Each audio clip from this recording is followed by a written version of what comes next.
Hello guys, welcome to our study point. हम BCOS 183 जो कि व्यापार में कंप्यूटर का अनुप्रयोग, इसके 2 वीडियोस मैंने पहले पोस्ट कर दिया है, पार्ट 1 पार्ट 2। पार्ट 1 में यूनिट 1 को कंप्लीट पूरे फुल्ली एक्सप्लेन करके समझाया गया है और पार्ट 2 में 3 यूनिट्स को एकदम फुल्ली तरीके से जो आपके एग्जाम के लिए इंपॉर्टेंट है उसको एकदम बहुत ही अच्छे तरीके से एक्सप्लेन करके समझा दिया गया है। अब हम बात करेंगे इसी बुक में, जो कि मैंने पहले बताया था आपको कि जो BCOS 183 का 2 बुक है, ठीक है। ये एक भाग क है, इसके बाद में एक भाग ख है, ठीक है। तो इसमें मैंने 2 वीडियोस पहले ही पोस्ट कर दिया है, मैंने बता भी दिया आपको, ठीक है। यानी कि उसमें हमने भाग क का जो ब्लॉक 1 है वो 2 वीडियोज़ में मैंने इस चारों यूनिट को कंप्लीट कर दिया है। हम अब इसमें क्या करने जा रहे हैं कि इसमें जो ब्लॉक 2 है और ब्लॉक 3, ये दोनों ब्लॉक में जो 4-4 यूनिट है, इन चारों यूनिट को इसी वीडियोज़ के अंदर कवर करेंगे और वो भी 40 से 45 मिनट के अंदर में, ठीक है। तो प्लीज़ आप इस वीडियो के साथ एकदम बने रहें ताकि आप अपने एग्ज़ाम में अच्छे मार्क्स ला सकें, राइट। तो हम चलिए बिना लेट किए हुए हम इस वीडियो को शुरू करते हैं और आप इस वीडियो को अच्छे तरीके से देखें और शेयर भी कर दें।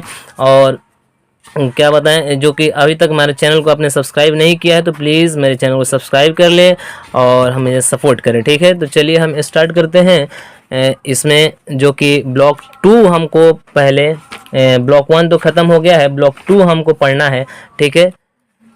ब्लॉक 2 हम लोगों को इसमें पढ़ना है। तो आइए हम स्टार्ट करते हैं। यहाँ से देखिए, ये है ब्लॉक 2 डेटा हैंडलिंग, ठीक है। डेटा हैंडलिंग के बारे में हम लोगों को ब्लॉक 2 में पढ़ना है और उसके बाद में इस ब्लॉक 3 भी है, ठीक है। बहुत तेज़ी के साथ और जो बहुत वीवी इंपॉर्टेंट क्वेश्चन है मैं उसको सिर्फ बताऊंगा, थोड़ा सा डिस्कस करूंगा, उसके बाद में मैं आगे बढ़ते जाऊंगा, ठीक है। उसके बाद में आप अच्छे तरीके से इसको देख करके आप अपने एग्जाम में अच्छे नंबर्स ला सकते हैं। आप अगर इस वीडियो को अच्छे तरीके से एक मरतबा देख लेते हैं तो आप यकीन माने आप अच्छे नंबर ला सकते हैं। चलिए, इसमें यूनिट 5 से स्टार्ट करना है मुझे अब, और उसके बाद में 5 यूनिट से स्टार्ट करना है, जो कि 4 यूनिट्स हम लोगों ने कंप्लीट कर लिया है। अगर आपने उस वीडियोस को नहीं देखा है तो प्लीज़ डिस्क्रिप्शन में उसका लिंक है, दोनों वीडियोस का आप जाकर के वहाँ से देख सकते हैं या मेरे चैनल विजिट करके आप देख सकते हैं, ठीक है। चलिए इसमें बात करते हैं व्यापार सूचना प्रणाली। ये 5 यूनिट है। इसमें हमको सबसे जो कि इम्पोर्टेंट क्वेश्चन है ये है पहला, इसमें BIS यानी कि व्यापार सूचना प्रणाली का परिचय के बारे में हम लोग थोड़ा सा जान जाएंगे। उसके बाद में डेटाबेस मैनेजमेंट, ये बहुत इंपॉर्टेंट होता है जो कि DBMS होता है, ठीक है। और दूसरा इसमें है एंटरप्राइजेज रिसोर्स प्लानिंग, ठीक है, ERP। और इसमें प्रबंधन सूचना प्रणाली है MIS और GDPR, ये जो है जनरल डेटा प्रोटेक्शन रेगुलेशन, ठीक है। तो हम थोड़ा थोड़ा बात करेंगे इसमें, इन सब के बारे में थोड़ा थोड़ा सा बात कर लेंगे और ज़्यादा समय न लेते हुए हम इस वीडियो को बहुत जल्द ही ख़त्म करने वाले हैं, ठीक है।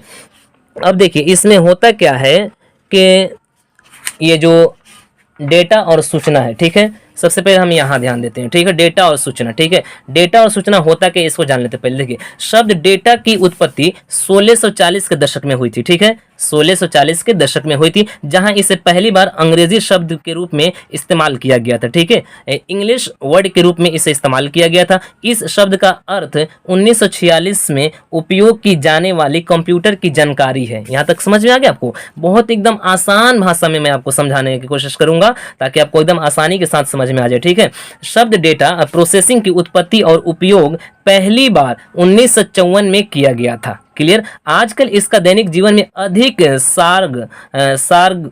सारगर्भित उपयोग होता है, ठीक है, जहां यह लागू होता है। डेटा के रूप में अवलोकन और तथ्यों को शामिल करता है। कभी कभी यह माना जाता है कि डेटा और सूचना का अर्थ समान है और विनिमय करने योग्य है, ठीक है। हालांकि लैटिन शब्द डेटा जो कि डेटम का बहुवचन है, किसका? डेटम का। यहाँ तक समझ में आया? और जानकारी अलग अलग परिप्रेक्ष्य में है, ठीक है। एक डेटा शाब्दिक अर्थ में किसी भी वर्ण शब्द संख्या का मतलब होगा, ठीक है। यदि इस डेटा को प्रासंगिक संदर्भ में अगर नहीं रखा गया तो नहीं रखा गया है तो इसका मतलब हमारे लिए कुछ भी नहीं है, ठीक है, या कम है, ठीक है। दूसरी ओर सूचना को अगर संसाधित डेटा के रूप में जाना जाता है जिसका उपयोग प्रभावी निर्णय लेने के लिए किया जा सकता है। यहाँ तक क्लियर हो गया? चलिए हम आगे बात करते हैं। चलिए हम आगे बात करेंगे इसमें BIS, ठीक है। ये व्यापार सूचना प्रणाली का ये परिचय हम लोग इसमें जानेंगे, ठीक है। वहां तक समझ में आया, जैसे कि डेटा, उसके बाद में प्रोसेसिंग, उसके बाद में इंफॉर्मेशन। ठीक है, ये क्लियर हो गया। हम बात करेंगे BIS के बारे में। देखिए, औपचारिक रूप से व्यवसाय एक व्यक्ति की व्यवसायिक गतिविधि है, ठीक है, जिसके पास नियमित व्यवसाय, व्यापार या किसी भी प्रकार का काम है। ठीक है, अर्थव्यवस्था अनिवार्य रूप से विभिन्न क्षेत्रों में चल रहे व्यवसायों पर निर्भर है। ठीक है, यह पैसों के लिए एक दूसरे के रुझान या सेवाओं के आदान प्रदान से भी परिभाषित होता है। ठीक है, यहाँ तक क्लियर हो गया। वस्तु की कीमत का निर्धारण, मांग में बदलाव, उपभोक्ता पसंद नापसंद, लागत में परिवर्तन का प्रभाव, कुछ ऐसे विचार हैं जो व्यापार को अर्थशास्त्र से जोड़ते हैं। यहाँ तक क्लियर हो गया आपका। अब हम बात कर लेते हैं एक छोटी सी बात के बारे में। ठीक है, जैसे कि अगर मेरे बोलने में कोई वर्ड अगर अच्छे तरीके से ना निकल पाए, ठीक है, तो उसके लिए मैं आपसे सॉरी चाहता हूँ, क्योंकि बहुत से लोग ऐसे होते हैं कि ऐसे कमेंट कर देते हैं कि सर खुद सर आपको हिंदी पढ़ने नहीं आता है। अरे सर, कभी कभी तेज़ी की वजह से क्या होता है, ज़बान लटपटा जाती है, जिसकी वजह से कुछ वर्ड्स बोलना कुछ और चाहता है लेकिन निकल जाता है कुछ। ये हर आदमी के साथ में ये समस्या कभी कभी हो जाती है। ठीक है, तो इसके लिए मैं आपसे सॉरी चाहता हूं। चलिए हम आगे बढ़ते हैं। ठीक है, अब देखिए इसमें क्या होता है कि कुछ लोकप्रिय ऋण योजनाएं, जैसे कि क्रेडिट गारंटी फंड योजना, ठीक है, ये फर्स्ट हो गया। अब दूसरा है, इसको शॉर्ट में कहते हैं CGFC। ठीक है, मुद्रा यानी कि micro units development and refinance agency limited. ठीक है, यहाँ तक क्लियर हो गया। चलिए हम बात करते हैं इसमें, जैसे कि यह पैसों के लिए एक दूसरे के सामान या सेवाओं के आदान प्रदान से भी परिभाषित होता है, जैसे निजी स्वामित्व, लाभ रहित, राज्य के स्वामित्व में। ठीक है, इस तरीके से होता है। चलिए हम इसके आगे, यहाँ तक तो मैंने जो इंपॉर्टेंट था उसको मैंने समझा दिया आपको। चलिए हम आगे बढ़ते हैं, बहुत तेजी के साथ बढ़ेंगे। ठीक है, इसमें देखिए डेटाबेस मैनेजमेंट, ये आपका इंपॉर्टेंट हो सकता है पॉइंट, आपका यहाँ पे दिया गया है पेज नंबर 76 पे। देखिए डेटाबेस मैनेजमेंट होता क्या है। डेटाबेस मैनेजमेंट सिस्टम, जिस लोकप्रिय रूप में DBMS के रूप में जाना जाता है। ठीक है, अब देखिए इसमें डेटाबेस मैनेजमेंट सिस्टम में तार्किक रूप से संबंधित डेटा का एक संग्रह होता है। ठीक है, और इस डेटा का एक्सेस करने के लिए आवश्यक संचालन का एक सेट होता है। ठीक है, और एक डेटाबेस प्रणाली के अंत में शामिल होता है। ठीक है, एक देखिए इसमें पॉइंट होता है डेटाबेस और दूसरा होता है डेटाबेस प्रबंधन प्रणाली। ठीक है, अब हम इसमें थोड़ी सी और डिस्कस करेंगे कि किसी व्यवसाय में चल रही विभिन्न परिचालन इकाइयों के एकत्रित जानकारी डेटा के भंडार में संग्रहित किया जाता है। इस रिपोजिटरी को डेटाबेस कहा जाता है। ठीक है, यहाँ तक क्लियर होगा डेटाबेस किसे कहा जाता है। अब एक बार डेटा एकत्र हो जाने के बाद जब ज़रूरत है, अब ज़रूरत है कि डेटा का प्रभावी ढंग से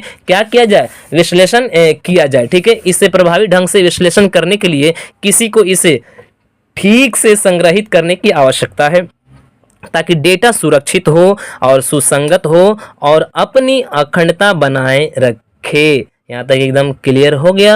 अब देखिए इसमें क्या होता है, एक DBMS के निहित कुछ गुण होते हैं। ठीक है, उसके बारे में थोड़ा सा एक दो पॉइंट में पढ़ूंगा बस। देखिए कुछ पूर्व निर्धारित पहलू की पहचान की जानी चाहिए। ठीक है, पहला जैसे कि हम जैसे कंपनी, स्थान, संस्थान, कॉलेज etc। ठीक है, और दूसरा इसमें तार्किक रूप से सुसंगत डेटा होना चाहिए। ठीक है, तीसरा है कि डेटा के अर्थ विज्ञान को पहले से अच्छी तरह से समझ जाना चाहिए। ठीक है, इस तरीके से हम लोगों ने समझा क्या, कि DBMS के बारे में हम लोगों ने समझ लिया। ठीक है, डेटाबेस मैनेजमेंट सिस्टम के बारे में हम लोगों ने समझ लिया। दूसरा है इसमें रिलेशनल डेटा बेस मैनेजमेंट। ठीक है, इसमें क्या होता है, रिलेशनल डेटाबेस मैनेजमेंट सिस्टम ये मॉडल पर आधारित होता है। यह सबसे अधिक इस्तेमाल किए जाने वाला रिकॉर्ड आधारित मॉडल है। ठीक है, इसमें डेटा को स्टोर करने की तालिकाओं का उपयोग किया जाता है, जिन्हें संबंध भी कहा जाता है। ठीक है, यहाँ तक समझ में आया। जैसे कि देखिए यहाँ पे एक इसका क्या बोलते हैं, ये इसका स्ट्रक्चर है, इसी में इस तरीके से इसको रख दिया जाता है। यहाँ तक समझ में आया। चलिए हम आगे बढ़ेंगे इसमें डेटाबेस एडमिनिस्ट्रेशन। ठीक है, ये तो इम्पोर्टेंट नहीं है, जो इम्पोर्टेंट है उसी के बारे में हम बात करेंगे। ठीक है, चलिए दूसरा है डिसीजन सपोर्ट सिस्टम। ठीक है, इसमें थोड़ा सा हम डिस्कस कर लेते हैं। देखिए डिसीजन सपोर्ट सिस्टम जो है DSS एक कंप्यूटर एप्लीकेशन है। ठीक है, जो डेटा एनालिसिस संगठनात्मक संस्थागत है और इसे इस तरह से प्रस्तुत करता है ताकि उपयोगकर्ता प्रभावी रूप से व्यावसायिक निर्णय ले सके। यह निम्न सिद्धांत पर आधारित होता है। जैसे देखिए यहाँ पे सिद्धांत दिया गया, निर्णय, अधिनियम, समीक्षा। यहाँ तक क्लियर हो गया, ये सिद्धांत होता है, समझ गए। चलिए हम आगे बढ़ेंगे देखिए एंटरप्राइज रिसोर्स प्लानिंग, ठीक है, ERP। ये एंटरप्राइज रिसोर्स प्लानिंग जो होता है एक प्लानिंग सिस्टम है जो कि मटेरियल रिसोर्स प्लानिंग है ना से विकसित होता है, ठीक है, जिसका उद्देश्य लैन वैन इंटरनेट आदि जैसे नेटवर्क का उपयोग करके ग्राहक, विक्रेता और निर्माता के बीच सूचना का एकीकरण प्रदान करता है। यानी क्लियर हो गया। लैन और वैन के बारे में हम लोगों ने पिछले यूनिट में जानकारी हासिल कर ली है, इसलिए आप उस यूनिट को जाकर के आप देख सकते हैं, उस वीडियोस को देख सकते हैं, ठीक है। चलिए अब इसके बाद में हम आगे बात करेंगे, इसमें जो इम्पोर्टेंट है प्रबंधन सूचना प्रणाली, ये तो इंपॉर्टेंट नहीं है। देखिए अब जनरल डाटा प्रोटेक्शन रेगुलेशन, ठीक है, GDPR, ठीक है, ये बहुत इंपॉर्टेंट होता है। देखिए आज के डिजिटलीकरण के युग में लोगों के पास अपने व्यक्तिगत डेटा का बहुत सारा हिस्सा ऑनलाइन है, ठीक है। इसकी वजह है कि ऑनलाइन एप्लीकेशन का इस्तेमाल बढ़ गया है, आप जान भी रहे हैं और हम भी जान रहे हैं, ऐसी बात नहीं है, ठीक है। इसलिए डेटा गोपनीयता की जरूरत को समझना जरूरी है। दुनिया भर की कंपनियां बहुत सारे व्यक्तिगत डेटा सुरक्षित और संग्रहित कर रही है, ठीक है, ये जान रहे हैं आप, जिन्हें विनियमन की आवश्यकता है ताकि लोगों के व्यक्तिगत जीवन को प्रभावित होने से बचाया जा सके, ठीक है। एक व्यावसायिक व्यक्ति के रूप में विभिन्न डेटा सुरक्षा कानूनों की विनियमों की समझ होना आवश्यक है। यहाँ तक समझ गए। चलिए थोड़ा थोड़ा सा हम डिस्कस करेंगे, ज़्यादा डिस्कस करेंगे तो वीडियोस लंबी हो जाएगी, ठीक है, इसके लिए हम आपसे क्षमा चाहते हैं, राइट। चलिए जो इंपॉर्टेंट था इस यूनिट में मैंने आपको बता दिया, उससे आप जरूर अच्छे तरीके से देख लेंगे तो आप अच्छे नंबर ला सकते हैं। नेक्स्ट यूनिट की बात करते हैं, हम बहुत तेजी के साथ बात करने वाले हैं, इसलिए चलिए व्यापार में IT सुरक्षा, ये इंपॉर्टेंट हो सकता है आपके एग्जाम के लिए। इसमें देखिए सिस्टम सुरक्षित क्यों नहीं है, ये इंपॉर्टेंट है, ठीक है। और दूसरा इसमें साइबर सुरक्षा, ठीक है, इसमें, और तीसरा इसमें जो छोटा छोटा पॉइंट है उसको हम थोड़ा थोड़ा सा देख लेंगे, लेकिन इसमें जितने पॉइंट है उसमें से कुछ पॉइंट्स आप खुद जानते भी हैं, जैसे कि कैप्चा कोड, जैसे कि OTP, ये सारी चीज़ आप तो ऑलरेडी पहले से जानते हैं, लेकिन दो चीज़ इसमें हम उसको अच्छे तरीके से डिस्कस करने वाले हैं, साइबर सुरक्षा और दूसरा है सिस्टम सुरक्षित क्यों नहीं है, ठीक है। चलिए हम बात करते हैं यहाँ पे सिस्टम सुरक्षित क्यों नहीं है इसके बारे में। यहाँ पे देखिए पेज नंबर 95 पे दिया है कि सिस्टम सुरक्षा को 2 श्रेणियों में वर्गीकृत किया जा सकता है। पहले एक भौतिक मशीन सुरक्षा है जिसका उपयोग कंप्यूटर हार्डवेयर की चोरी को रोकने के लिए किया जाता है। आजकल व्यावसायिक डेटा में उपलब्ध सूचना प्रणाली में चोरी या क्षति को रोकने के लिए यह बहुत अधिक महत्वपूर्ण है, ठीक है। इसके अलावा आज के कॉर्पोरेट वर्ल्ड में डेटा पैसा है, ठीक है, इसका मूल्य लागत के मामले में हार्डवेयर के मूल्य से अधिक है। यहाँ तक क्लियर है, एकदम आसान भाषा में आपको बता रहा हूँ, ठीक है। अब देखिए हम किसी भी व्यावसायिक संगठन के डेटा का उपयोग केवल रिमोट एक्सेस तकनीक और नेटवर्किंग उपकरणों का उपयोग करके कर सकते हैं। यहाँ तक क्लियर हो गया। और इस प्रकार आज की डिजिटल दुनिया में भौतिक सुरक्षा का कोई मतलब और अर्थ नहीं है। यहाँ तक क्लियर हो गया। हम केवल कंप्यूटर सिस्टम के भौतिक घटकों को भौतिक सुरक्षा द्वारा सुरक्षित कर सकते हैं। यहाँ तक क्लियर हो गया।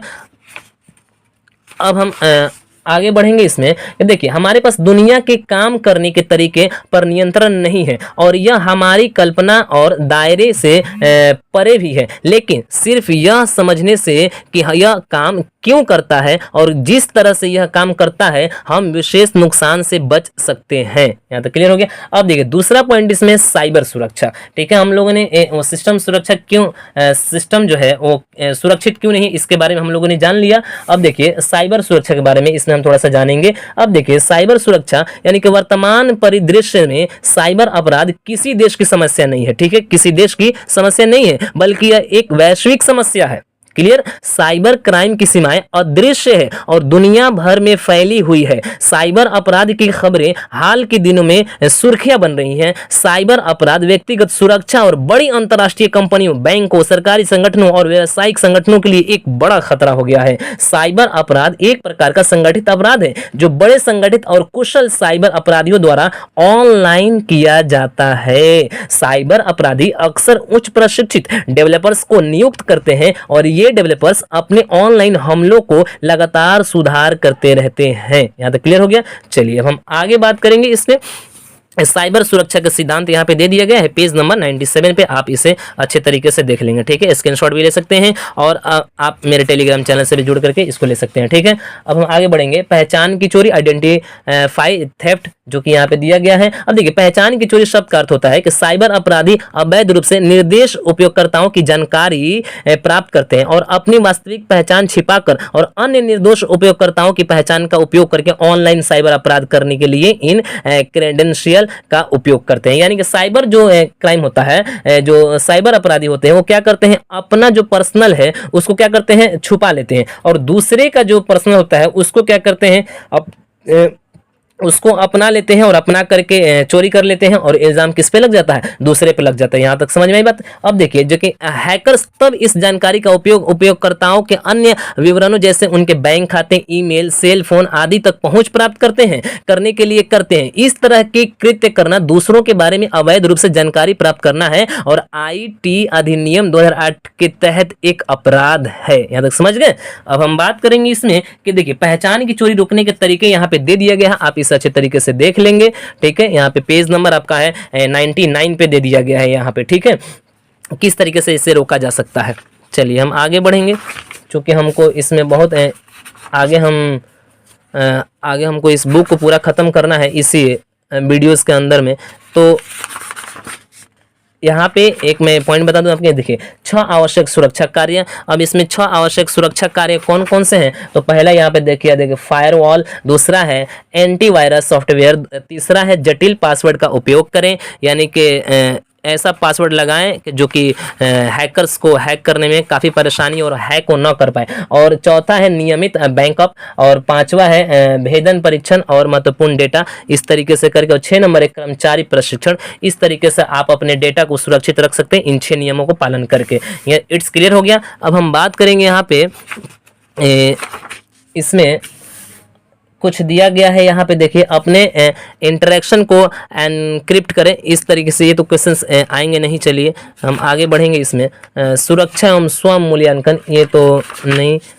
इसमें देखिए जो दिया गया है इंपॉर्टेंट, उसी के बारे में हम लोग यहाँ पे देखिए डिजिटाइजेशन। ठीक है, डिजिटाइजेशन, ठीक है, डिजिटाइजेशन के बारे में बात कर लेंगे। पेज नंबर 116 पे दिया। देखिए, डिजिटाइजेशन शब्द का उपयोग कागज आधारित डेटा और सूचना को बचत के इलेक्ट्रॉनिक तरीके से बदलने के लिए किया जाता है, ताकि इसे कंप्यूटर सिस्टम का उपयोग करके पुनर्प्राप्त, संसाधित जो है और उद्यतन किया जा सके। ठीक है, कंप्यूटर पठनीय प्रारूप में डिजिटल प्रौद्योगिकी को एकीकरण के डिजिटाइजेशन के रूप में जाना जाता है। क्लियर हो गया यहाँ पे।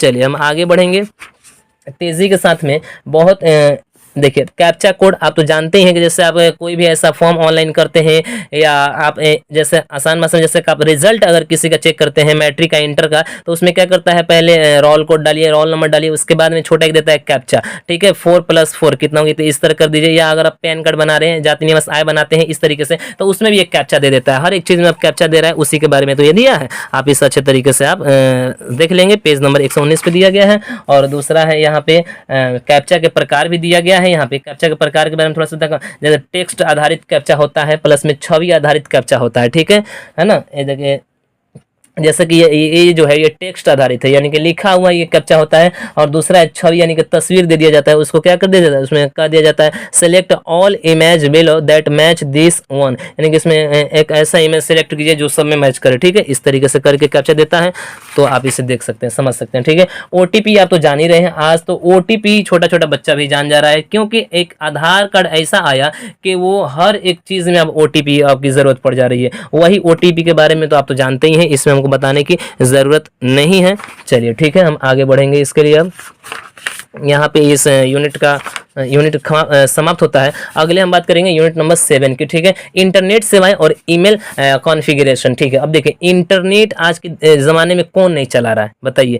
आज देखिए, आज इतने सारे एप्लीकेशंस आ गए हैं, और हर घर में 2-4 स्मार्टफोन नज़र आ रहे हैं। बच्चा बच्चा इंटरनेट यूज़ कर रहा है, यूट्यूब चला रहा है। अभी हम ये जो वीडियो पोस्ट करें, ये इंटरनेट के सहायता से ये वीडियो पोस्ट करेंगे हम। ठीक है, और आप भी इंटरनेट के हेल्प से ही आप इस वीडियो वीडियोस को देख भी सकते हैं, ठीक है। और छोटे छोटे बच्चे आजकल तो इंटरनेट चला रहे हैं। जब हम लोग के ज़माने में होता था कि हम लोग मोबाइल का नाम भी नहीं जानते थे, लेकिन आजकल के आज जो जनरेशन में हम लोग जो जी रहे हैं, इसमें छोटा बच्चा 2 साल जब पैदा होता है, 2 साल के बाद में ही वो शुरू से ही क्या करते हैं, सिर्फ माँ बाप उसको मोबाइल दिखलाना शुरू कर देते हैं, वहीं से वो मोबाइल का आदी हो जाता है, ठीक है। तो इंटरनेट के बारे में हम तो अब पहले से ऑलरेडी जानते हैं इंटरनेट के बारे में, इंटरनेट कैसे काम करता है, इंटरनेट सेवाओं के प्रकार और ईमेल और इसके कॉन्फ़िगरेशन के बारे में। ईमेल तो आप पहले से ऑलरेडी जानते हैं, आप सबके पास ईमेल होगा, तभी आप यूट्यूब चैनल अच्छे तरीके से देख भी पा रहे होंगे, ठीक है।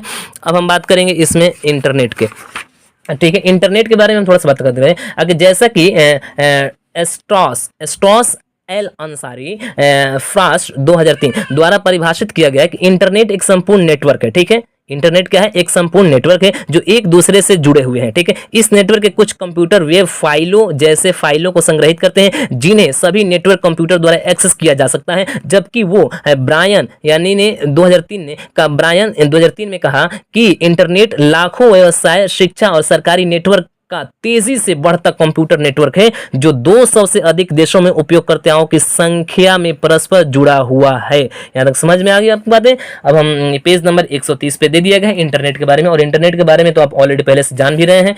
तो अब देखिए इंटरनेट कैसे काम करता है, इसको थोड़ी सी बात कर देते हैं। देखिए इंटरनेट विशेष रूप से आईपी यानी कि इंटरनेशनल प्रोटोकॉल और टीसीपी ट्रांसपोर्ट कंट्रोल प्रोटोकॉल, जो कि पैकेट रूटिंग नेटवर्क का पालन करते हैं, यानी इसी के द्वारा इंटरनेट क्या करता है, काम करता है, ठीक है। यहां तक क्लियर हो गया। अब देखिए प्रोटोकॉल, जो देखिए प्रोटोकॉल क्या है कि कंप्यूटर के अनुसार एक दूसरे के साथ संचार के नियमों का सेट प्रोटोकॉल के रूप में जाना जाता है। यहां तक समझ में। पैकेट रूटिंग नेटवर्क, जो इंटरनेट पर भेजे गए डेटा के टुकड़ों को पैकेट कहा जाता है, ठीक है। पैकेट रूटिंग नेटवर्क के मामले में पैकेट को गंतव्य कंप्यूटर के लिए स्रोत निर्देशित किया जाता है, समझ गए।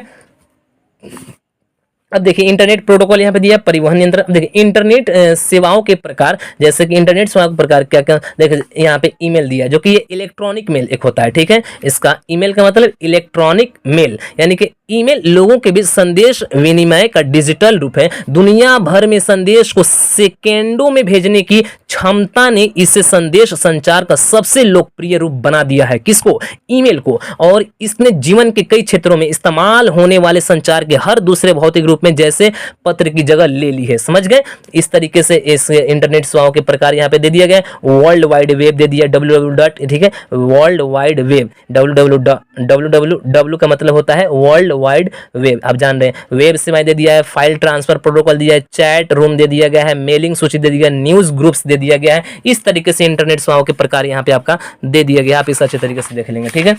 ईमेल और इसके कॉन्फ़िगरेशन के बारे में आप जानते भी हैं ईमेल के बारे में। चलिए हम आगे बढ़ेंगे, ठीक है। ये देखिए जो यहाँ पे खोला, ये यहाँ पे खोला गया है, ये वाला जो यहाँ पे दिया गया है डायग्राम, ये ईमेल के बारे में दिया गया है, ठीक है। पेज नंबर 133 पे आपको दे दिया गया है, ठीक है। वेब ब्राउज़र्स में आप जानते हैं जैसे कि एक फायरफॉक्स ब्राउज़र होता है, क्रोम, जो कि हर लोग दुनिया के मतलब समझिए कि 90% लोग क्रोम ब्राउज़र यूज़ करते हैं। पहले के लोग ज़्यादातर क्या यूज़ करते थे, तो ओपेरा मिनी को यूज़ करते थे, ठीक है। इस तरीके से आप इसमें बहुत सारे ब्राउज़र के नाम दिए गए हैं, आप इस अच्छे तरीके से देख लेंगे, आप तो पहले से ऑलरेडी जानते भी हैं, ठीक है।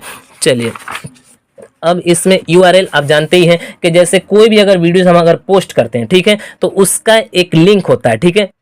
वो URL ही उसे ही कहा जाता है, ठीक है। अगर कोई, जैसा कि हम वेब संसाधनों के ऊपर चर्चा की गई, URL द्वारा पहचाने जाते हैं, ठीक है। तकनीकी रूप से URL या वेब पता इंटरनेट पर किसी विशेष संसाधन का एक पता है, ठीक है। यानी कि जैसे हमने एक वीडियो पोस्ट कर दिया, ठीक है, और उस वीडियोस को बहुत तेजी के साथ ढूंढना है, तो सबसे पहले हम उसको क्या करेंगे, उसका URL कॉपी करके उसको हम पेस्ट मार देंगे, तो वो जल्दी से आ जाएगा मेरे सामने, ठीक है। इस तरीके से हो जाता है, समझ गए। या आप ही को अगर वो वीडियोस नहीं मिलता है तो कहते हैं सर वो वीडियोस नहीं मिल रहा है, उसका लिंक सेंड कर दीजिए, तो वही ना URL है, समझ गए। चलिए अब हम बात करेंगे इसमें, ये यूनिट खत्म होता है यहीं पे। अब हम यूनिट 8 में एंट्री कर चुके हैं। अब देखिए प्लास्टिक मुद्रा, ठीक है, ई वॉलेट और ऑनलाइन भुगतान, ठीक है। इसमें क्या होता है, इसमें देखिए प्लास्टिक मुद्रा के उत्पत्ति और प्लास्टिक मुद्रा का उपयोग, इससे क्वेश्चंस आ सकते हैं, ठीक है, आपके एग्जाम में, ठीक है। मोबाइल वॉलेट, भुगतान और कार्ड नेटवर्क, ठीक है। अब देखिए जैसे कि यहाँ पे दिया गया है प्लास्टिक मुद्रा, ये क्या होता है, प्लास्टिक मुद्रा क्या होता है कि देखिए प्लास्टिक मुद्रा ने इसका नाम प्लास्टिक रखा, ठीक है, जिसका उपयोग कागज और धातु की मुद्रा के विपरीत कार्ड के निर्माण में किया जाता है। भारत में प्लास्टिक कार्ड का बाजार, जिसमें credit card, smart card, debit card, charge card, संग्रहित मूल्य कार्ड और अन्य शामिल है, केवल पिछले दशक में ही अधिक से अधिक लोकप्रिय हो गए हैं और कई भारतीय बैंकों ने पिछले कुछ वर्षों के दौरान प्लास्टिक कार्ड व्यवसाय में प्रवेश किया है। प्रीमियर बैंक राहित स्टेट बैंक ऑफ इंडिया, ठीक है। इस तरीके से प्लास्टिक मुद्रा उत्पत्ति हम समझ गए। ये जो डेबिट कार्ड, डेबिट कार्ड, फिर से क्रेडिट कार्ड, फिर से एटीएम कार्ड, ये सब क्या है, प्लास्टिक मुद्रा है, समझ गए। प्लास्टिक मुद्रा का उपयोग आप जानते ही हैं कि एटीएम कैसे यूज करते हैं, ठीक है। ईंधन स्टेशन पर जब हम आपके वाहनों को ईंधन देने के लिए क्रेडिट या डेबिट कार्ड का उपयोग कर सकते हैं आप, ठीक है। रेस्टोरेंट में, होटल में भुगतान करने के लिए आप किसका, प्लास्टिक मुद्रा का उपयोग कर सकते हैं, ठीक है। हमारे गैस, मोबाइल, लैंडलाइन, बिजली के बिलों का भुगतान करने के लिए हम क्रेडिट कार्ड या डेबिट कार्ड का उपयोग कर सकते हैं। डेबिट कम एटीएम कार्ड का उपयोग एटीएम से पैसे निकालने के लिए हम कर सकते हैं, किसका, प्लास्टिक मुद्रा का उपयोग कर सकते हैं। इस तरीके से आप और भी इसका उपयोग आप खुद से भी देख सकते हैं, ठीक है। ई वॉलेट क्या होता है, जैसे कि आप देखिए आजकल क्या हो गया, आपका पेटीएम आ गया है, फिर से फोन पे हो गया है, गूगल पे हो गया है, ठीक है। आज की दुनिया में लोग सभी के पर्स में कैश, क्रेडिट और डेबिट कार्ड और बहुत कुछ होता है, ठीक है। इन सभी वस्तुओं पर नजर रखना काफी बोझिल है, ठीक है। ई वॉलेट या इलेक्ट्रॉनिक वॉलेट हमें कई कार्डों की जरूरत को खत्म करने में मदद कर सकते हैं, ठीक है। जैसे कि आप देख रहे हैं गूगल पे, फोन पे, फिर से उसके बाद में अब तो व्हाट्सएप में भीम आ गया है ना, अब तो स्कैनर आ गया यहाँ तक, यही सब क्या है, ई वॉलेट है, समझ गए आप, ये सब क्या है, ई वॉलेट है। अब ये जो प्लास्टिक मुद्रा है, अब उसको धीरे धीरे ये क्या कर रहा है, खत्म कर रहा है, यहां तक समझ गए। चलिए हम आगे बढ़ते हैं बहुत तेजी के साथ, ठीक है। मोबाइल वॉलेट आप जान ही रहे हैं, मोबाइल वॉलेट मैंने जो कि बता दिया आपको, जिसमें मोबाइल वॉलेट में आप क्या कर सकते हैं, गूगल पे, फ़ोन पे, फिर से ये जो जितने भी सब ये चीज़ें जो कि मोबाइल में आप रखते हैं और उससे आप क्या कर सकते हैं, उसको भुगतान कर सकते हैं, जैसे कि फ़ोन, टैबलेट, व्यक्तिगत डिजिटल सहायक आदि के माध्यम से किए जा सकते हैं, ठीक है। इस तरीके से आप समझ गए। अब हम आगे हम बात करेंगे इसमें, बस इसमें जो इम्पोर्टेंट था ई वॉलेट और उसके बाद में जो प्लास्टिक मुद्रा, वही इम्पोर्टेंट था, ठीक है। अब हम बात करेंगे ब्लॉक 3 की वर्ड प्रोसेसिंग के बारे में, ठीक है। इसके बारे में भी थोड़ा सा जानेंगे हम, बहुत शॉर्ट में ये वीडियोस में बना रहा हूं और बहुत तेजी के साथ जो इंपॉर्टेंट है उसी के बारे में मैं बात कर रहा हूं, ठीक है। अब देखिए इसमें 4 यूनिट्स हैं, तो फर्स्ट यूनिट है वर्ड प्रोसेसिंग के आधार पर, ठीक है। अब देखिए वर्ड प्रोसेसिंग क्या होता है, देखिए कंप्यूटर आधारित वर्ड प्रोसेसिंग के लाभ जो है, वर्ड प्रोसेसिंग के गुण होते हैं, कुछ परिचित वर्ड प्रोसेसिंग पैकेज होता है, ठीक है। जैसे कि W बटन होता है, फिर से टाइटल बार होता है, फिर से न्यूनतम रिबन बटन होता है, रूलर होता है, स्टेटस बार होता है, स्क्रीन बार होता है, फाइल टैब होता है, क्विक एक्सेस टूल बार होता है, रिबन होता है, कार्य क्षेत्र वर्क स्पेस होता है, हेल्प बटन होता है, ठीक है। ये सब किस में मिलता है आपको, तो वर्ड प्रोसेसिंग पे मिलता है, यानी कि वर्ड प्रोसेसिंग, ठीक है। इसमें जब आप जाइएगा, जब आप कंप्यूटर कोर्स कीजिएगा तो ये सारे चीज़ आपको मिलते हैं उसमें, ठीक है। जब MS वर्ड खोलिएगा या MS एक्सेल खोलिएगा या पावर पॉइंट खोलिएगा तो उसमें सारे चीज़ आपको क्या हो जाएंगे, उसमें आपको मिल जाते हैं, ठीक है। अब देखिए वर्ड प्रोसेसिंग है क्या, ये थोड़ा सा समझ लेते हैं, बस ये इंपॉर्टेंट है आपके लिए, ठीक है। वर्ड प्रोसेसिंग एक विचार है, ठीक है, जो एक दस्तावेज बनाने या विकसित करने के बारे में बात करता है। जब हम ऐसा करने के लिए कंप्यूटर का उपयोग करते हैं तो हमें स्पष्ट रूप से सॉफ्टवेयर की आवश्यकता होती है, जरूरत पड़ती है, जो कि इसके लिए एक मंच प्रदान कर सकता है, जिसे वर्ड प्रोसेसिंग सॉफ्टवेयर कहा जाता है। वर्ड प्रोसेसिंग सॉफ्टवेयर में बहुत सारे टूल और प्रकार्य के साथ कंप्यूटर का उपयोग करके एक डॉक्यूमेंट बनाने में मदद करता है, समझ गए। वर्ड प्रोसेसिंग जिसमें MS वर्ड हो गया, MS एक्सेल हो गया, पावर पॉइंट हो गया, पावर पॉइंट में आप प्रेजेंटेशन बना सकते हैं, फिर से MS एक्सेल में आप कोई भी डॉक्यूमेंट बना सकते हैं, प्लस MS वर्ड में भी आप कोई भी डॉक्यूमेंट आप बआसानी बना सकते हैं अगर आपको आता है तो, ठीक है, राइट।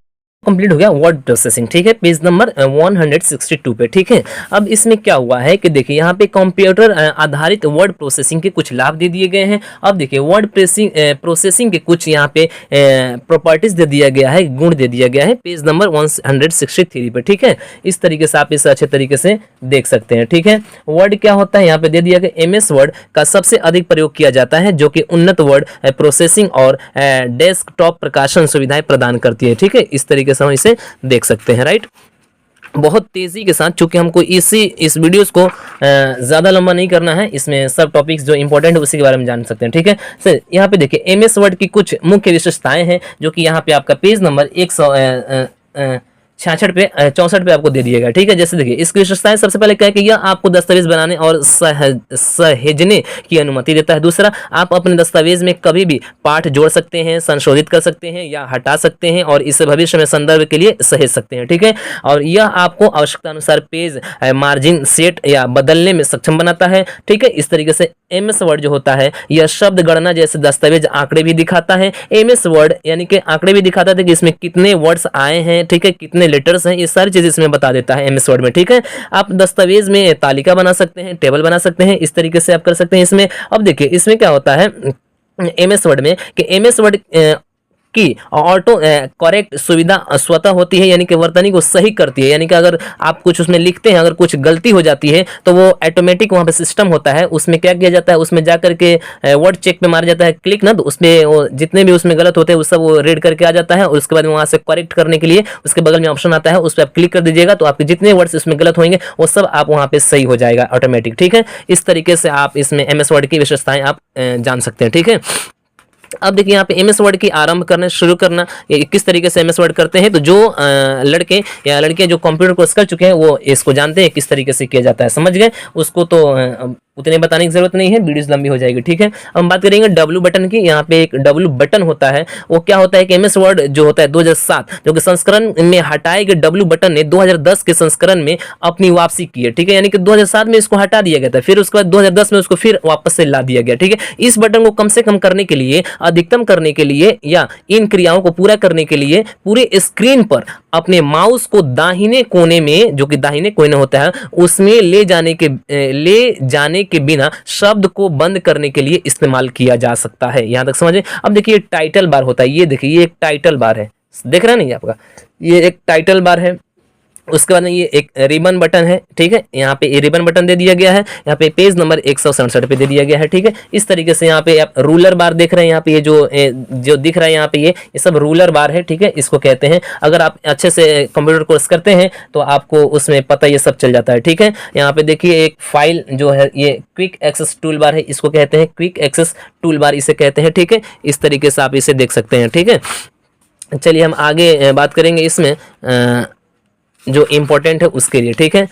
पेज, यहाँ पे देखिए पेज लेआउट दे दिया गया है। यहाँ पे पेज में मार्जिन करना, फिर से पेज के फॉर्मेट को अच्छा बनाना, फिर से उसके कलर चेंज करना, फिर उसमें बॉर्डर लगाना, उसके साइज को घटाना बढ़ाना, ठीक है। इसमें कॉलम कितना देना है, बॉर्डर किस तरीके से देना है, सारी चीज़ें इसमें आपको पेज लेआउट टैब में आपको प्रोवाइड कर दिया जाता है, ठीक है। समझ गए। यहाँ पे अब देखिए इंसर्ट एक टैब होता है जिसमें क्या होता है कि उसमें पिक्चर लगा सकते हैं, क्लिप आर्ट बना सकते हैं, फिर से कोई शेप देना चाहते हैं तो शेप बना सकते हैं, चार्ट पे उसमें प्रिपेयर कर सकते हैं, उसका उसमें स्मार्ट आर्ट ऐप इसमें यूज़ कर सकते हैं, हेडर डाल सकते हैं, फूडर डाल सकते हैं, पेज नंबर डाल सकते हैं। इस तरीके से हर चीज़ इसमें इंसर्ट टैब में आपको जानने को मिल जाता है, ठीक है। एक रेफरेंस टैब होता है, इसमें आप जाइएगा तो इसमें ऐड टेक्स्ट कर सकते हैं, इसमें अपडेट टेबल कर सकते हैं, टेबल को करेक्ट कर सकते हैं, ठीक है। उसके बाद में जो भी आप शॉर्ट नोट लिखना चाहते हैं उस पर, तो किसी वर्ड पे, तो वहां पे उसके लिख सकते हैं इससे, ठीक है। अब देखिए यहाँ पे मेलिंग टैब होता है एक, इसमें मेलिंग टैब में ये सारी चीज़ें आपको प्रोवाइड कर दिया जाता है। उसके बाद में एक आता है रिव्यू टैब, इसमें आप रिव्यू टैब में आप स्पेलिंग चेक कर सकते हैं, फिर से उसे रिसर्च कर सकते हैं। उसके बाद में इसमें वर्ड काउंट कर सकते हैं कितने वर्ड्स इसमें है, उसके में जो आप ट्रांसलेट करना चाहते हैं उसमें ट्रांसलेट कर सकते हैं। अगर लैंग्वेज चेंज करना चाहते हैं तो लैंग्वेज भी चेंज कर सकते हैं। 174 पेज नंबर पर दिया गया है रिव्यू टैब, ठीक है। इस तरीके से आप देख सकते हैं। अब एक व्यू टैब होता है, इसमें आप देख सकते हैं कि मेरा प्रिंट किस तरीके से निकलेगा, कितने पेज में आपको प्रिंट निकालना है, फिर से उसको हाफ करना है या फुल करना है, इस तरीके से आप उसे इसमें देख सकते हैं, समझ गए। मैं ये शॉर्टकट इसको बता रहा हूँ, ठीक है। पेज नंबर 175 पे ज़्यादा इसको डिटेल्स में बताएंगे तो वीडियोस लंबी हो जाएगी, इसलिए अब देखिए हम चलते हैं। अब ये नेक्स्ट अब यहाँ पे मेरे पास और क्या बोलते हैं, और 2 यूनिट्स बच गए हैं। ये यूनिट नंबर 10 पे हम लोग आ चुके हैं, ठीक है। अब तो इसमें देखिए वर्ड प्रोसेसिंग के साथ काम करना, ठीक है। काम करने के बारे में देखिए जो चीज़ें मैंने अभी पिछले यूनिट में बताया है, ठीक है, वो सिर्फ मैंने उसके बारे में बताया है, ठीक है। लेकिन काम कैसे किया जाता है इसमें आपको बताना है, समझना है, ठीक है। लेकिन हमने उसमें काम करने का तरीका भी कुछ कुछ बता दिया, ठीक है। देखिए इसमें क्या क्या दे देता है, डॉक्यूमेंट बनाना, एक मौजूदा मसाइल फाइल खोल सकते हैं आप, इसमें फाइल सेव करने के लिए एक विकल्प देख सकते हैं। इस तरीके से इसमें क्विटिंग वर्ड होता है, सेव एंड एग्जिट होता है, फिर से टेक्स्ट कॉपी करना होता है, है, पेस्ट होता है, ऑन्डो करना होता है, लाइन स्पेसिंग होता है, एलिजमेंट होता है, कॉलम होता है, पेज ब्रेक होता है, चेंज केस हो सकता है, फिर से नंबर और बुलेट उसमें जोड़ सकते हैं, पॉइंट वाइज आप दे सकते हैं, फिर से इंडेंटिंग कर सकते हैं, उसमें मार्जिन कर सकते हैं, इसमें हेडर लगा सकते हैं, फुटर लगा सकते हैं, यानी कि किस किस तरीके से इसमें लगाते हैं, इन सब को जानने के लिए ये यूनिट 10 आपको अच्छे तरीके से पढ़ना पड़ेगा। लेकिन ये एग्जाम में उतने इससे क्वेश्चंस आएंगे नहीं, ठीक है, इसलिए इसमें वो बनाने का तरीका दिया गया है पेज नंबर 180 पे, ये सारी चीजें इसमें दे दिया गया है आपको यहाँ पे, लेकिन इसके हिसाब से यहाँ सब दे दिया गया है कि कैसे कैसे बनाना है। जैसे डॉक्यूमेंट बनाना है तो सबसे पहले हमको क्या करना है, एक ब्लैंक डॉक्यूमेंट लेंगे, एक ब्लैंक जो सादा एक पेज लेते हैं, ठीक है, उसके बाद में उसको ओपन करते हैं, उसके बाद में जिस तरीके से हम चाहे उसे उसमें लिख सकते हैं, ठीक है। चलिए हम आगे बात करेंगे बहुत तेजी के साथ में, ठीक है। अब उसके बाद में इसमें फाइल सेव कर सकते हैं। अब जो आप किस फाइल में सेव करना चाहते हैं वहां पे भी आप इसमें 2 ऑप्शन आते हैं, एक सेव आता है वो डायरेक्ट सेव हो जाता है, और एक होता है सेव एज, उसमें जाइएगा तो आपको किस फाइल में सेव करना है उसमें वहां पे ऑप्शन आ जाता है। यहाँ तक क्लियर हो गया ना। चलिए हम बात करते हैं इसमें, ये सारी चीजें आप खुद से भी देख सकते हैं, लेकिन ये जो कंप्यूटर कोर्स कर लिए हैं वो इसको अच्छे तरीके से समझ सकते हैं, ठीक है। अगर हमको करना है कि जैसे देखिए एक ही पेज को हमको 10 पेज निकालना है तो वहां से आप कॉपी मार के उसको पेस्ट कर सकते हैं, ठीक है। उसके लिए शॉर्टकट की आता है, आपको Ctrl+C से कॉपी मार दीजिए और उसके बाद में Ctrl+V से पेस्ट मार दीजिए, ठीक है। इस तरीके से हो जाता है, ठीक है। अब देख जैसे क्या होता है कि कोई चीज़ आप उसको डिलीट करना नहीं चाहते हैं, लेकिन ऑटोमेटिक वो क्या आपके बटन से टिपा करके उसके बाद में क्या हो जाता है वो डिलीट हो जाता है, तो उसके लिए एक ऑन्डो बटन दे दिया जाता है, इस तरीके से रहता है। आप उसको ओके मार दीजिएगा तो फिर वो फ़ौरन आपका जो डिलीट हुआ है वो फ़ौरन आपको फिर वो दोबारा से आ जाता है, ठीक है। इस तरीके से आप इससे अच्छे तरीके से मैंने आपको इसको समझा दिया है।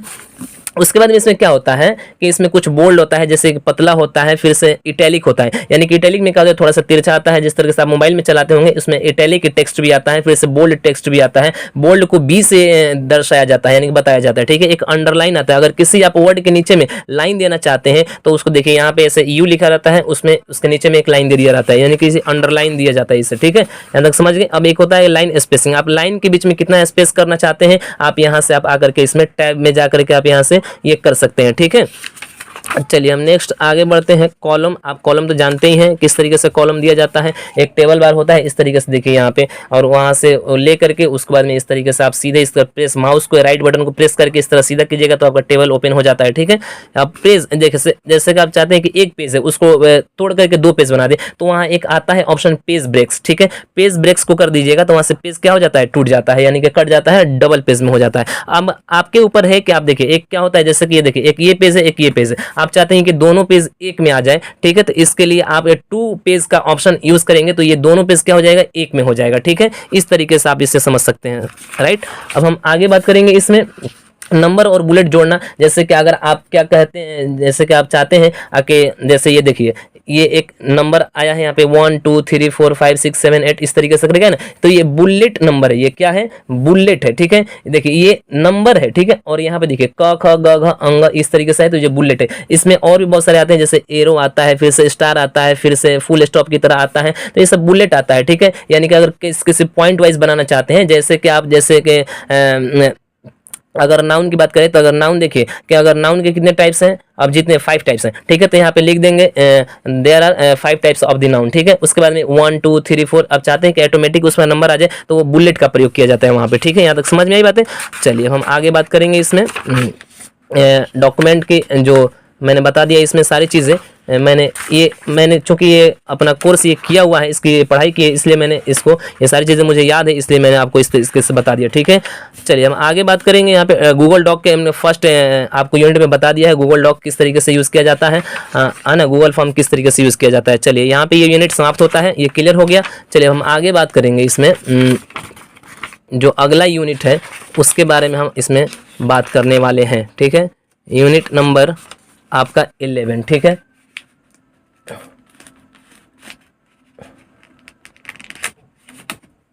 ठीक है, यहाँ थोड़ा सा ये बुक जो है ये इसका पेज सट गया है, तो हाँ यहाँ से हम बात करेंगे अब यूनिट 11 की, ठीक है।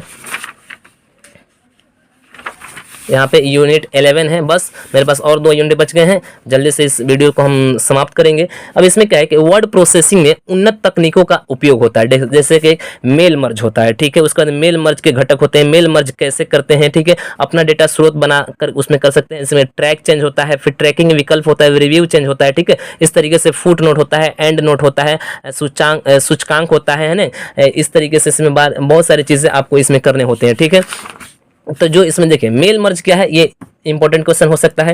यहाँ पे पेज नंबर आपका दे दिया गया है 214 पे, मेल मर्ज है क्या, ठीक है। तो एक समझ लीजिए यहाँ पे थोड़ा सा, एक ऑफिस के वातावरण में कई बार एक ही प्रकार के पत्र या डॉक्यूमेंट को विभिन्न स्थानों पर कई व्यक्तियों को भेजने की आवश्यकता होती है। इन डॉक्यूमेंट के मुख्य सामग्री के साथ रिसीवर की जानकारी जैसे नाम, पता, फोन नंबर आदि हो सकते हैं। इसका उद्देश्य जानकारी को व्यक्तिगत रखना है। उदाहरण के लिए अगर हम बात करें तो एक व्यक्ति का किसी मीटिंग या फंक्शन के लिए निमंत्रण, ठीक है, यदि प्राप्तकर्ता की संख्या कम है तो यह प्रत्येक व्यक्ति की जानकारी टाइप करके और उसी पत्र की प्रतियां बनाकर किया जा सकता है, ठीक है। लेकिन अगर मैनुअल टाइपिंग से अगर बड़ी संख्या में अगर प्राप्त करने वाले अभिप्रेरकों की संख्या समय लेने वाली हो सकती है और त्रुटियों का खतरा हो सकता है। समझ गए आप। देखिए मेल मर्ज इस तरह के मुद्दों को समाप्त करता है, ठीक है, और सैकड़ों पत्र मिनटों के भीतर मुख्य सामग्री के साथ कृत सामग्री के साथ बनाए जा सकते हैं। यहां तक समझ गए। मेल मर्ज के जो घटक होते हैं, देखिए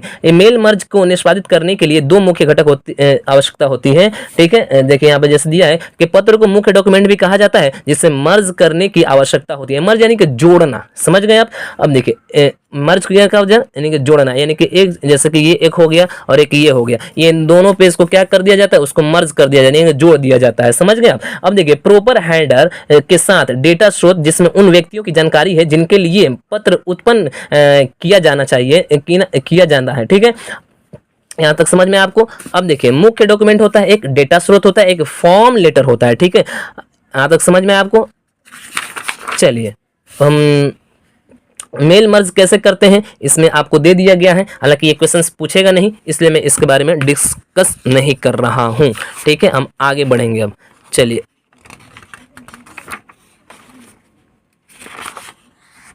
हम आगे बढ़ते हैं बहुत तेजी के साथ, ठीक है। इसमें अब कोई जो इधर जो इम्पोर्टेंट है वो तो इसमें नहीं है अब, ठीक है। मेल मर्ज जो मैंने बता दिया वो इम्पोर्टेंट था, उससे आप देख लेंगे अच्छे तरीके से, ठीक है। एक होता है इक्वेशन संपादक, यानी कि इक्वेशन एडिटर होता है, ठीक है। तो इसके बारे में तो क्वेश्चंस आएंगे नहीं, तो चलिए हम आगे बढ़ते हैं, ठीक है।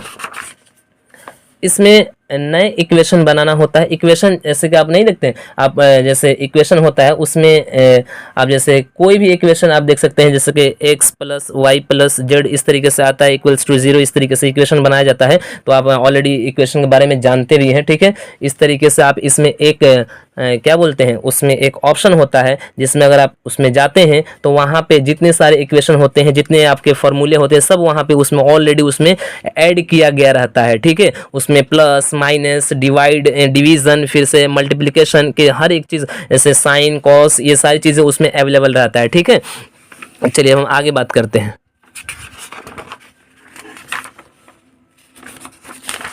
यहाँ अब देखिए इसमें तो और कोई नहीं है इम्पोर्टेंट, ठीक है।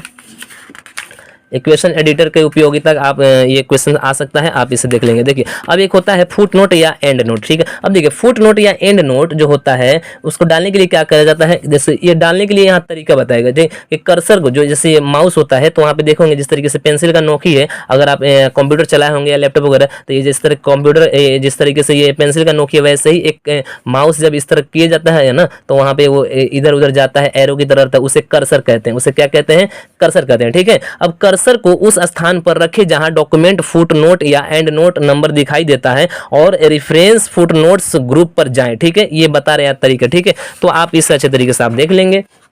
चलिए अब हम आगे बात करते हैं यहाँ पे इसमें, और इधर तो कोई इम्पोर्टेंट नहीं लग रहा है मुझे, ठीक है। तो हम आगे बढ़ते हैं बहुत तेजी के साथ, ठीक है।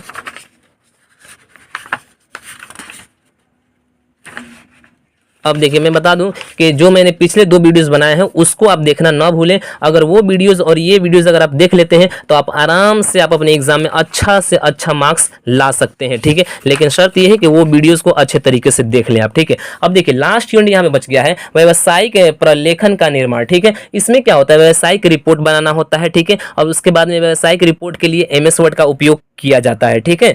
अब हम बात करेंगे इसमें से कवर पेज होता है, कवर यानी कि पेज में कवर लगा सकते हैं, कंटेंट तालिका लगा सकते हैं, हेडर और फुटर के बारे में मैंने पहले बता दिया, पेज नंबर उसमें जोड़ सकते हैं, ठीक है। सही स्टाइल और फॉन्ट उसमें चेंज कर सकते हैं, यानी कि अलग अलग फॉन्ट देखिए, जैसे यहाँ पे देखिए ये एक फॉन्ट अलग है, ठीक है। यहाँ पे ये थोड़ा सा बोल्ड कर दिया गया है, लेकिन ये फॉन्ट देखिए ये थोड़ा सा क्या कर दिया गया है, पतला कर दिया गया है। तो ये सब फॉन्ट का चेंजिंग है, ठीक है। यहाँ पे देखिए जैसे कि ये एक फॉन्ट देखिए, ये एक अलग फॉन्ट है, ठीक है। एक ये अलग फॉन्ट है, ठीक है। इस तरीके से फॉन्ट जो होता है वो चेंज किया जाता है, ठीक है। उसमें स्टाइल्स चेंज कर सकते हैं आप, पेज बॉर्डर्स को चेंज कर सकते हैं, इस तरीके से करके इसमें सब दे दिया गया है।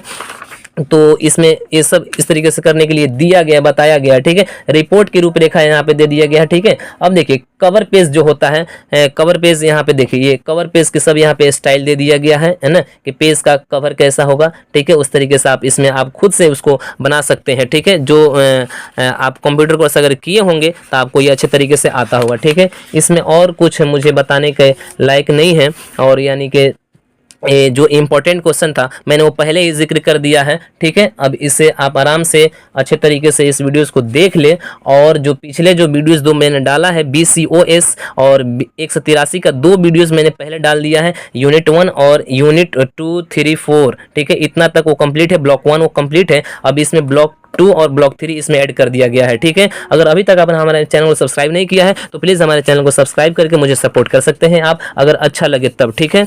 और चलिए अब इसमें देखिए स्टाइल का भी इस्तेमाल कर सकते हैं आप, किस तरीके से स्टाइल जैसे चेंज, जैसे फॉन्ट का होता है उसका स्टाइल भी चेंज कर दिया जाता है, वैसे आप कर सकते हैं, ठीक है। कैप्शन लगा सकते हैं उसमें आप, ठीक है। यहाँ पे बहुत सारी चीज़ें इसमें दिया गया है, जो कि ये देखिए ये जो क्लास होता है ये कंप्यूटर का ओनली एक कंप्यूटर क्लास है, ठीक है। आपको ये कब समझ में आएगा, जब आपके पास एक कंप्यूटर रहेगा, उसके बाद में आपको कोई इसको बताने वाला होगा, तब आपको कि अच्छे तरीके से और समझ में आएगा। मैं इसका क्लास एग्ज़ाम के बाद में एकदम डिटेल्स के साथ में मैं इस बुक को कराने वाला हूँ, तो प्लीज़ हमारे चैनल को सब्सक्राइब कर लें, आप अब इससे फ़ायदा उठा सकते हैं, ठीक है। एक होता है वाटर मार्क लगाया जाता है, जैसे कि आप पेज देखे होंगे, पेज पे क्या होता है कि यहाँ जिस तरीके से ये ऊपर लिखा हुआ है ना, ये सारी चीज़ें, इसके नीचे एक इस तरीके से लोग वाटर मार्क लगा देते हैं, अपने कोचिंग का नाम लगा देते हैं, अपने स्कूल का नाम लगा देते हैं, अपने लोगों का नाम लगा देते हैं, तो उससे वाटर मार्क कहा जाता है, समझ गए आप, ठीक है। तो इस तरीके से हमने BCOS 183 का मैंने फुल एक्सप्लेनेशन करके रख दिया, और मुझे उम्मीद है कि आप इसे अच्छे तरीके से देखेंगे और समझेंगे, और आप अपने एग्जाम में अच्छे मार्क्स ला सकते हैं, ठीक है। तो तब तक के लिए बहुत बहुत धन्यवाद, और हमारे वीडियोस को ज़्यादा से ज़्यादा शेयर करें, और उसके बाद में अगर आपको अच्छा लगे तो मुझे कमेंट करके बता सकते हैं, और कोई अगर सब्जेक्ट आपका कोई छूट रहा हो तो आप प्लीज़ मुझे कमेंट कर देंगे, तो मैं उस पर कोशिश करूंगा कि मैं उस पर वीडियोस बना दूं, ठीक है। तब तक के लिए बहुत बहुत शुक्रिया, धन्यवाद, और हमारे चैनल को सब्सक्राइब करना ना भूलें। और आप अगर हमारे साथ जुड़ना चाहते हैं तो टेलीग्राम का लिंक डिस्क्रिप्शन में भी दे दिया गया है, वहाँ से आप जा करके आप टेलीग्राम में जुड़ सकते हैं। तब thanks for watching this videos, best of luck your exam.